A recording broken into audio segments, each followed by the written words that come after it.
Bem-vindas e bem-vindos, se você mora no Brasil. Bem-vinda e bem-vindo, você conhece essa birosca em que a gente vive. Recentemente, eu fiz um episódio do Birosca News em que eu falei sobre a questão do embate entre o Congresso e o STF, no que é chamado de pautas de costumes, de questões polêmicas, como a questão das drogas e a questão do aborto.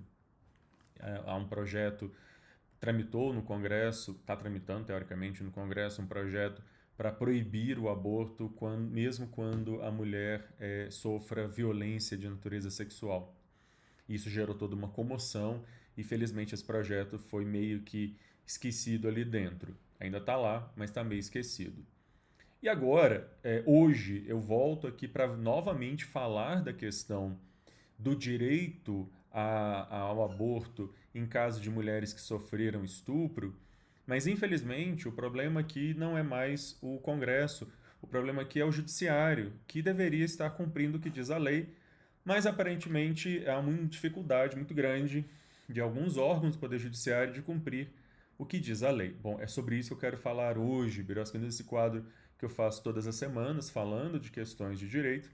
E esse conteúdo fica disponível no youtube.com/barra Alexandre Bahia e também o podcast do Birosca News disponível em várias plataformas. Se você gostar desse conteúdo, curta, compartilhe.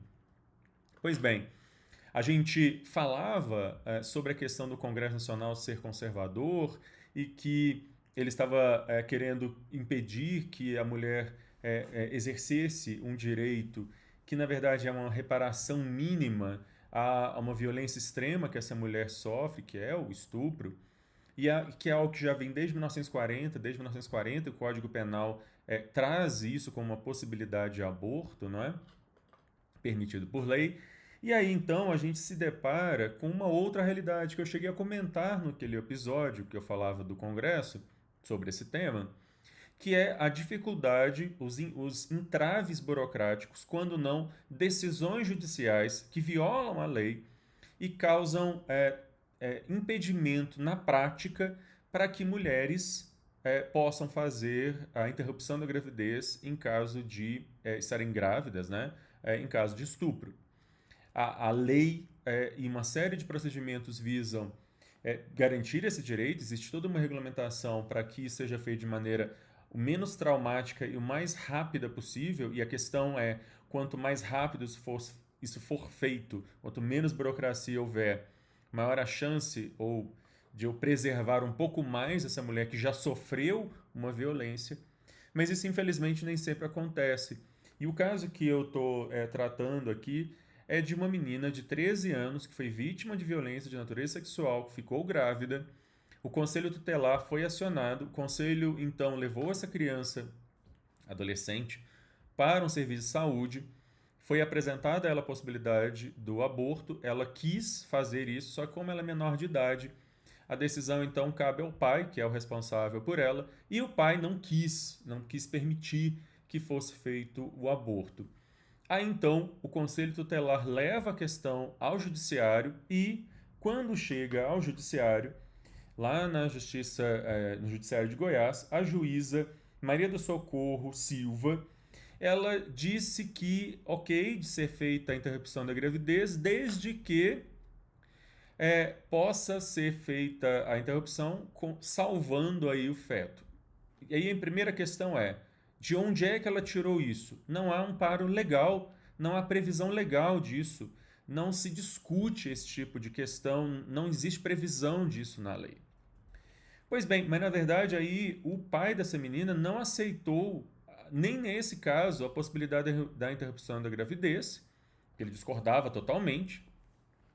E aí então a juíza disse que não poderia matar o bebê nesse procedimento, enfim, algo que a lei não existe esse tipo de questão na lei. Então ele recorre para o Tribunal de Justiça de Goiás.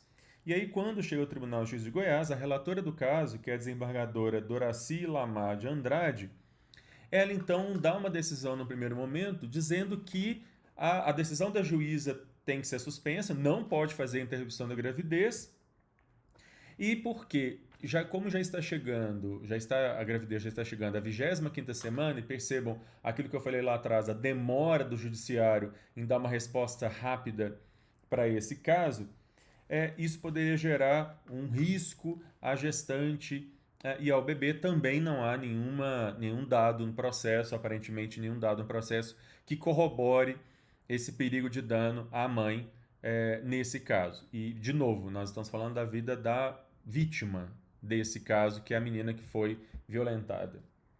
A Associação Brasileira de Juízes para a Democracia levou o caso para o CNJ, e o CNJ tomou duas medidas. O corregedor-geral, Luiz Felipe Salomão, ministro Luiz Felipe Salomão, ele deu 5 dias para que a juíza de primeira instância e a desembargadora do TJ de Goiás se expliquem perante o CNJ de por que elas deram uma dessas decisões descumprindo a lei. E, em segundo lugar, que a Justiça de Goiás, em 48 horas, faça, contrate aí peritos médicos e uma assistente social para acompanhar o caso, para que seja feito um exame nessa menina para saber da real condição de saúde dessa criança.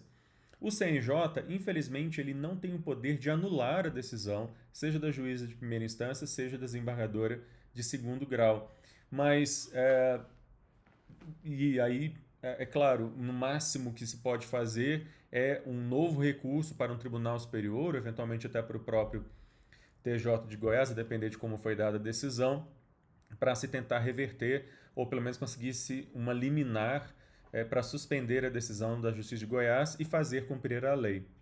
Mas espanta enormemente perceber que em 2024 uma lei que é lá de 1940 não está sendo cumprida, quando a gente não precisa nem que o Congresso Nacional aprove leis estapafúrdias, quando o próprio judiciário dá decisões que violam diretamente o que diz a lei, causando sofrimento, causando mais dor e mais sofrimento, e inclusive perigo de vida, aí sim, perigo de vida para uma menina de 13 anos que não tem formação corpórea, inclusive, eventualmente, para esse tipo de gravidez, e que de qualquer forma essa nem é a questão é que a lei está sendo descumprida, há uma violação à dignidade humana, enfim, a todos os direitos fundamentais que eu conseguiria imaginar e enumerar aqui, que estão sendo violados por decisões que não têm nenhum respaldo, seja na Constituição, seja na nossa legislação. É isso. Quem precisa de um Congresso conservador quando o Judiciário faz esse tipo de coisa? Bom, eu vou ficando por aqui. Se você gostou desse conteúdo, curta, compartilha, assine o nosso canal. E na próxima semana eu volto falando de mais alguma questão maluca, absurda, estapafúrdia que acontece nessa birosca de país.